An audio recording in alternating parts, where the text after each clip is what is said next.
अस्सलामुअलैकुम दोस्तों, क्या हाल चाल है? तबीयत से ठीक है। मैं हाँ मोहम्मद अल्ताफ तुस पे यूट्यूब चैनल अल्ताफ 78 ਨੂੰ ਅੱਜ ਤੁਸੀਂ ਆਦੇ ਹੋ ਅੱਜ ਕਿਤੇ ਆ ਕੇ ਵੀਡੀਓ ਪੇ ਬਣਾਉਂਦਾ ਤੇ ਮੈਂ ਇਹਦੇ ਆਇਆ ਵਾਲਾ ਇੱਕ ਦੋਸਤ ਦੇ ਘਰ ਤੇ ਇਸ ਵਾਸਤੇ ਇਹਦੇ ਆਇਆ ਮੈਂ ਤੁਹਾਨੂੰ ਇਥੋਂ ਦਾ ਜਿਹੜਾ ਰਿਵਿਊ ਹੈ ਉਹ ਕਰਾ ਲਵਾਂ।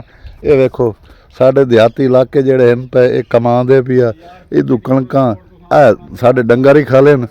ਆ ਵੇਖੋ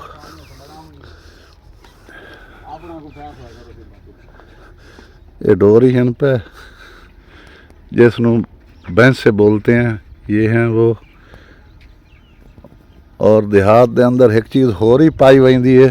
ए साडे दोस्त ही बैठे न ते ये देहात दे अंदर ये जिहड़ा सोलर सिस्टम है ना वो भी ज़्यादातर पाया वहींदा है। ये वेख लो ते इत्थे मैं आया, इत्थे एक मशवरा आई पिया जिहड़ा अस देवना आई ते वो इस वास्ते आया मैं उस मशवरे वास्ते। मशवरा पास ही होंदा पी है, फेल भी होंदा पी है, वेखने किस तरह होंदा है तो तुहानूं उन्हां दोस्तां नाल हुण मिलावना चाहता मैं। आओ चलने उन्हां दोस्तां नाल बई जिहड़े दोस्तां ने सानूं बुलाया।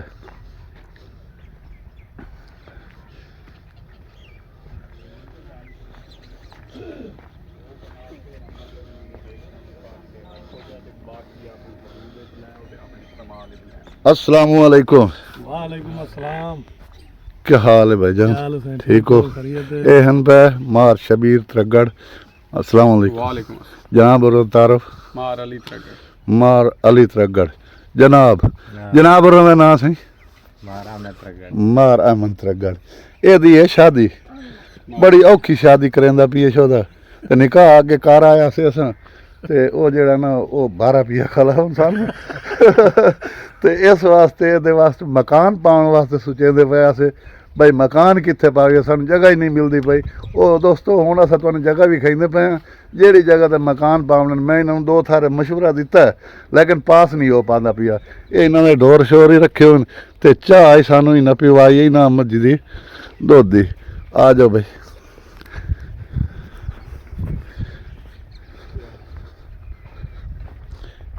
ये एक जगह है पई ये डोर वाली जगह खत्म हो गई सी। इस जगह ते जेड़ा ना मकान पाउण दी सिचुएशन है पई एक साडी ये जेड़ा ना इत्थे इस जगह ते मकान पाउण दी एदा रुख करना है इस पासे भाई मशरक मगरब शुमाल जनूब वाले पासे मकानां दा दरवाज़ा जनूब वाले पासे हो सी। इस वास्ते भाई चलो इधर गर्मी का जेड़ा मौसम है पिया वही तब्दील हो इंदर आसी ते इंशाअल्लाह ये सारा जेड़ा ना भाई ये बारू बाग है पिया सारा वेखो कैसा इत्थे देहाती माहौल है। बहुत ही खूबसूरत ये जगह की लोकेशन है साड़ी। दूजा ये घर है पिया इस दूजे घर इस घर के अंदर जगह बनती आई उधर पास नहीं हो पाई। जगह पास होंदी पई है साड़ी यही इस दे विच हुण वेखने भाई किहड़े पासे रुख होंदा किवें होंदा किवें नहीं होंदा ते साढ़े दोस्त बहुत परेशान हैं भाईजान होरी बहुत परेशान हैं। इस वास्ते जेड़ा ना भाई असां क्या करिए इस वास्ते आया हूँ अस कैमरा ऑफ करेंदे पे कैमरा ऑफ करके कोई थोड़ी जी कर लवीए मीटिंग। इन्हां दी राय पास हो गई है इस जगह ते पावन दी।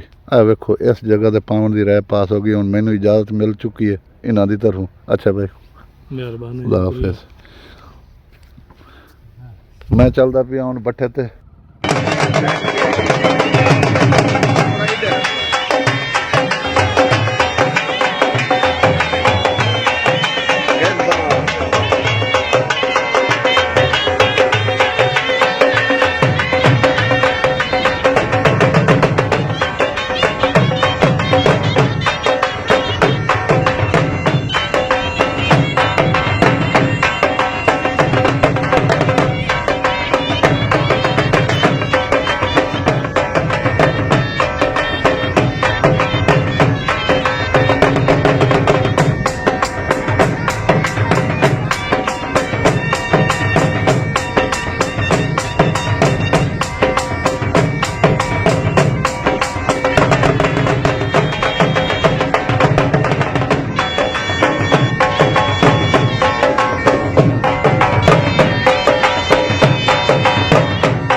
बट्ठे तो मैं पहुँच आया ये दफ्तर आ गया मेरा तो मैं हूँ एक दफ़ा वजना घर पाँदा ਤੇ ਘਰ ਵੰਦੇ ਪਿਆ।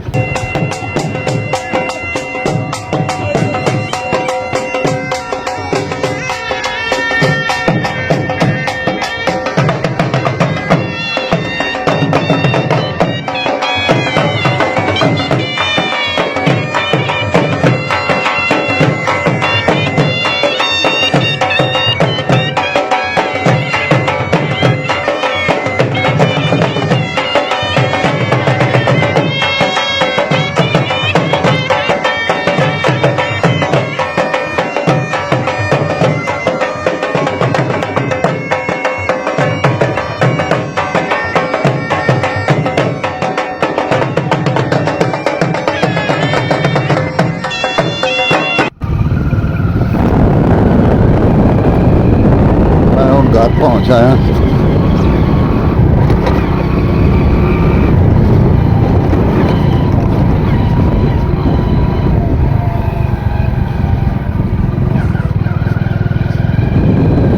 दोस्तों मैं आज घर आके बड़ी दीवार घर की वीडियो घर इतनी बनाई तो ये दे रहा है तले मेरा ए वेखो फूल बूटियां लगी हुई हैं तो ये दे रहा है मेरा ये तले दे रहा बनाया रिहाइश साड़ी उत्ते ये तले दे रहा है इस देर दे वेख लो।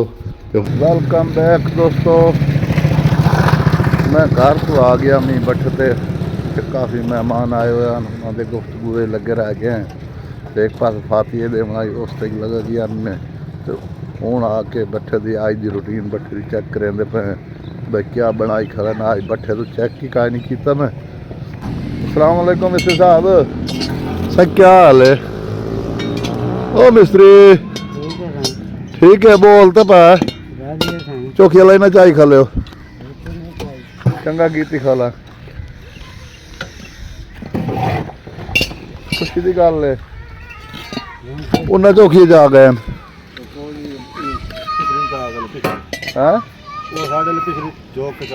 बस सही हो गई बड़ा काम सेट कर गए सारे काम आज ठीक की खा लो मैं हूँ आ गया टाक वाले पास ये तो काम आज सारा पूरी बिगाड़ी खले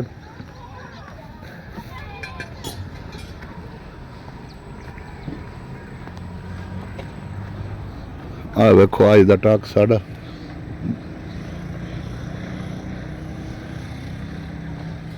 कल का टाक साड़ा खराब आई आज का टाक 16 ने ठीक है भैया फिट है भैया हूँ केरी वाले को पुछ लो भी कल जड़ा नहीं ना काम खराब किया इतों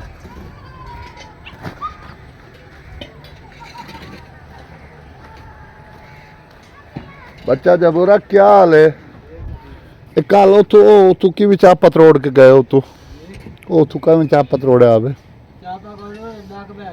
डाक तो कोई नहीं बैठी हुई तलू तो डाक सारी बनवाई नहीं डाक तो बैठी हुई का है नहीं डाक तो पुत्र का है नहीं बैठी हुई हाँ मिस्त्री ए डाक बैठी हुई आई डाक बह गई आई इथों माल तो सुक्का आई बे डाकी भी बह गई अच्छा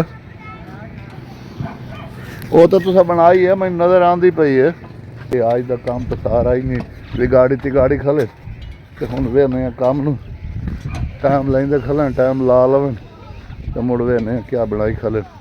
वेलकम बैक दोस्तों मेरे को थोड़ी तबीयत ही खराब है मैं घर आ गया मी ते जेड़ा ना इस टाइम ही मगरब का टाइम हो गया वेखो सूरज गरूब हो गया टाइम ही हो गया साढ़े कोलों 5:22 मिनट बिल्कुल नमाज का टाइम हो गया नमाज भी पढ़नी है तो मगरब का टाइम हो गया आ भट्ठा वे पे मेरे सामने घर तो नज़र आता पिया इतना दूर है बस तो दोस्तों तो मैं जड़ा पिया नमाज पढ़नी है इसे दे नाल आज की वीडियो का अस करने एंड तो जेड़े दोस्तों वीडियो वे दिन लाइक किया करो सबसक्राइब करो चैनल नूं ते मेहरबानी की करो कॉमेंट लाजमी दस्या करो वीडियो जिस तरह की लगती हो कॉमेंट लाजमी किया करो लाइक किया करो शेयर किया करो इसे दे नाल अल्लाह हाफिज़।